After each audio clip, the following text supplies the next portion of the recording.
நேயர்களுக்கு வணக்கம். இப்போது நாம் பார்க்க போவது லெஜண்ட் சரவணன் கதாநாயகனாக நடித்து தயாரித்திருக்கும் லீடர் படத்தின் திரை விமர்சனம். லீடர் படத்தில் legend Saravanan, Andrea, Shaam, Santhosh Prathap, Payal, VTV Ganesh, Aishwarya Lakshmi, Niranjan Thomas, Badava Gopi, John Marian மற்றும் பலர் நடித்திருக்கிறார்கள். வெங்கடேஷ் ஒளிப்பதிவு செய்திருக்கிறார். ஜிப்ரான் இசையமைத்திருக்கிறார். கதை, திரைக்கதை, வசனம் எழுதி இயக்கியிருக்கிறார் துரை செந்தில் குமார். விடிவி கணேஷ் நடத்தி கொண்டிருக்கிற மெக்கானிக் ஷாப்பில் கார் ரிப்பேர் செய்பவராக பணிபுரிகிறார் லெஜண்ட் சரவணன். அந்த மெக்கானிக் ஷாப்பில் ஃபுல்லாக வெளிநாட்டுக்காரர்கள் தான். அந்த வெளிநாட்டுக்காரர்கள் எல்லாமே வில்லனுக்கு சொந்தமானவை. அதனால் அவருக்கு விடிவி கணேஷுக்கு அதிக வருமானம். ஒரு முறை தன்னுடைய மகளை பள்ளிக்கூடத்திலிருந்து கூப்பிட்டு வருவதற்காக போகிற லெஜண்ட் சரவணன் சதியின் காரணமாக மாட்டிக்கொள்கிறார். அந்த சமயத்தில் தூத்துக்குடி துறைமுகத்தை கையில் வைத்து கொண்டிருக்கிற வில்லன் அங்கிருந்து வெடிமருந்து பொருட்களை சட்டவிரோதமாக மற்ற நாடுகளுக்கு கடத்த முயற்சிக்கிறார். இதை போலீஸ் இன்ஸ்பெக்டர் ஆண்ட்ரியா கண்டுபிடிக்கிறார்.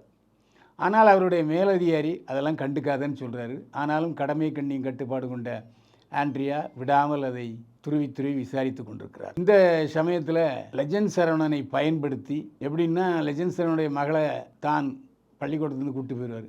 மகளை தேடுகிற சாக்கில் இருக்கும் பொழுது அப்போது மகளை அந்த கிரேனில் தூக்கி வச்சுருக்காங்க. அதாவது வெடி மருந்து அடங்கிய இதில் அடைச்சி வச்சுருக்காங்கன்னு இவர் அங்கே போய் பார்க்குறாரு. பார்த்த உடனே ஆண்ட்ரியா அதை கண்டுபிடிச்சிடுறாரு. நான் தான் உங்கள் பொண்ணை கூப்பிட்டு போனேன், உங்களை மூலமாக தான் இதை கண்டுபிடிக்கணுங்காக இதை நான் செஞ்சேன் அப்படின்னு சொல்லுவார். இதனால் பெரிய விளைவுகள், எதிர் விளைவுகள் ஏற்படுகின்றன. யார் இந்த லெஜண்ட் சரவணன்? ஏன்னா அவர் சாதாரணமான ஆள் அல்ல. பாஷா படத்தில் எப்படி அமைதியாக இருக்கிற ஆட்டோ டிரைவராக இருக்கிற ரஜினிகாந்த் பின்னால் பெரிய முன்னால் ஃப்ளாஷ்பேக்கில் காமிப்பாங்க, பெரிய ரவுடியாக இருப்பார் இல்லையா, அந்த மாதிரி இவர் ரவுடி அல்ல, ஒரு பெரிய பாதுகாப்பு படையில் இருப்பார்.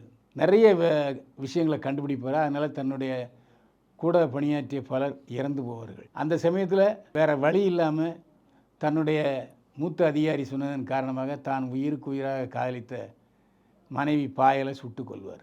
மனைவி தன்னுடைய அம்மாவை சுட்டு கொன்னது அப்பா தான் அப்படின்னோடனே ஐஸ்வர்யா, பாயலுடைய அம்மா ஐஸ்வர்யா தன்னுடைய பேரனுக்கு பேத்திக்கு அப்பா கெட்டவன் அப்படின்னு சொல்லி வளர்ப்பாங்க.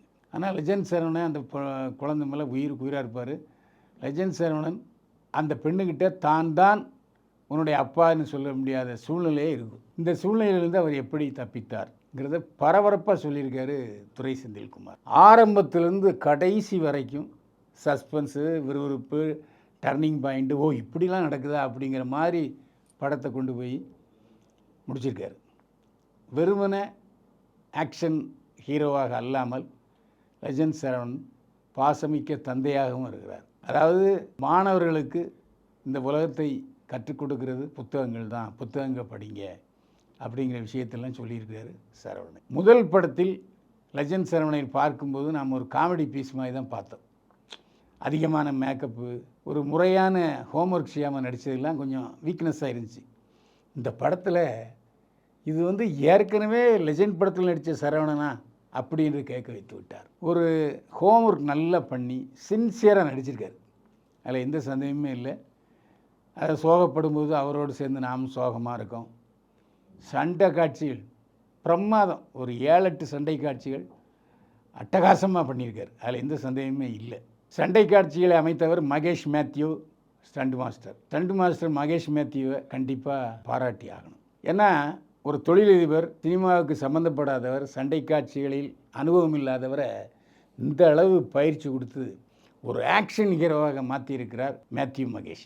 எனவே சண்டை காட்சி மேத்யூ மகேஷை மனதார பாராட்டுகிறோம். இந்த படத்தில் ஆண்ட்ரியா போலீஸ் இன்ஸ்பெக்டர் நடிச்சிருக்காரு. ஆரம்பத்தில் பார்க்கும்போது ஆண்ட்ரியா இவ்வளோ ஒல்லியாக பாவப்பட்டு ஜென்மமாக இருக்கலை அப்படிங்கிற மாதிரி ஒரு தோற்றத்தில் இருக்கிற ஆண்ட்ரியா.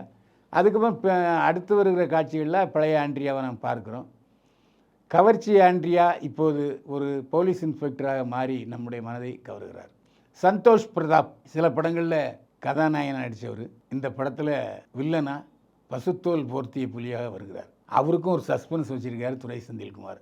அது நீங்கள் படம் பார்க்கும்போது தெரியும். அவர் நல்லவனா கெட்டவனா அப்படிங்கிறதெல்லாம் படத்தை பார்த்து தான் நீங்கள் தெரிஞ்சிக்க முடியும். அந்த அளவுக்கு ஒரு திருப்பம்லாம் வச்சுருக்காரு துரை செந்தில்குமார்.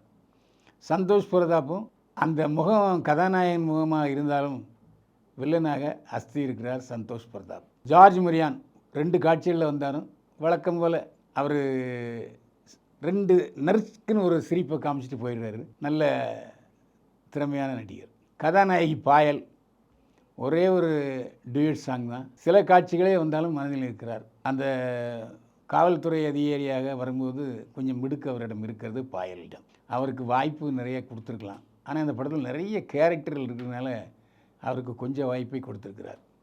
ஐஸ்வர்யா பாயலின் அம்மாவாக வர்றாரு. அருமையாக நடிச்சிருக்கார். அதாவது புலிக்கு பிறந்தது பூனை ஆகுமான்னு சொல்லுவாங்க இல்லையா, நடிகை லட்சுமி அருமையான நடிகை, சிறந்த குணச்சித்திர நடிகை. அவருடைய மகள் ஐஸ்வர்யா ஒரு பாட்டியாக நடிச்சிருக்காரு. அழகான பாட்டியாக நடிச்சிருக்காரு.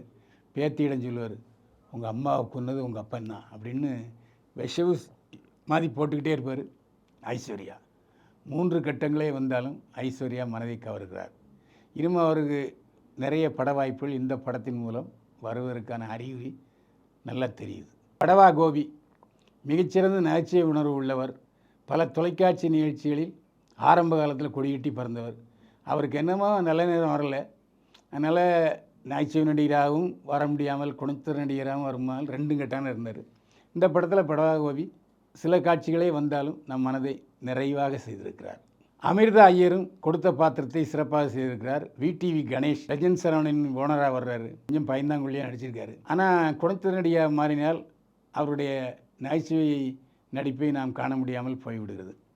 படத்தில் கொஞ்சம் சிரிப்பு காட்சிகள் கம்மிங்கிறத சொல்லித்தான் ஆகணும், அதில் எந்த சந்தேகமே இல்லை.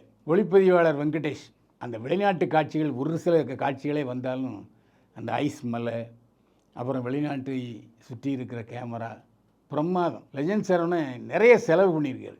அதாவது விஜய் படங்களுக்கு ஏற்படுகிற செலவு, ரஜினி படத்துக்கு, அந்த மாதிரி ஒரு மசாலா படத்துக்கு எவ்வளவு பிரம்மாண்டம் தேவையோ அந்த அளவுக்கு பணத்தை கொட்டியிருக்காரு. இந்த லாரி சேசிங்கு, சண்டைகள், கார்கள் வெடித்து சிதறுவதெல்லாம் பிரமாதம். வெங்கடேஷுடைய கேமரா ஒர்க்கு சூப்பர். வெளிநாட்டிலும் சில காட்சிகள் படமாக்கப்பட்டிருக்கிறது.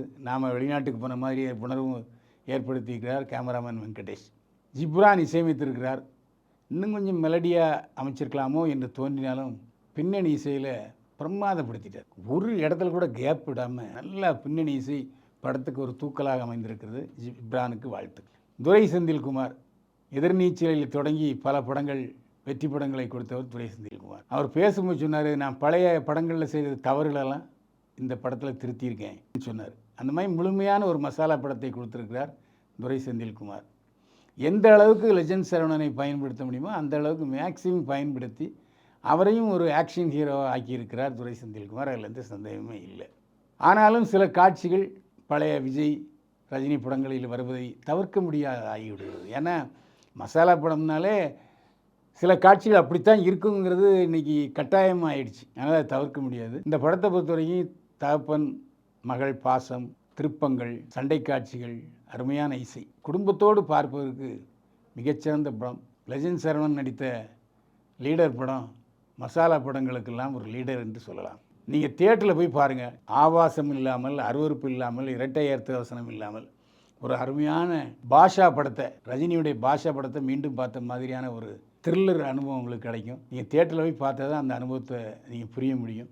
இது லெஜண்ட் சரவணன் படமா என்று கேட்க வைத்திருக்கிறது லீடர் படம். பைல்வான் பார்வையில் லீடர் படத்துக்கு 100க்கு 67 மதிப்பெண்கள். மீண்டும் சந்திப்போம். வாழ்க வளமுடன்.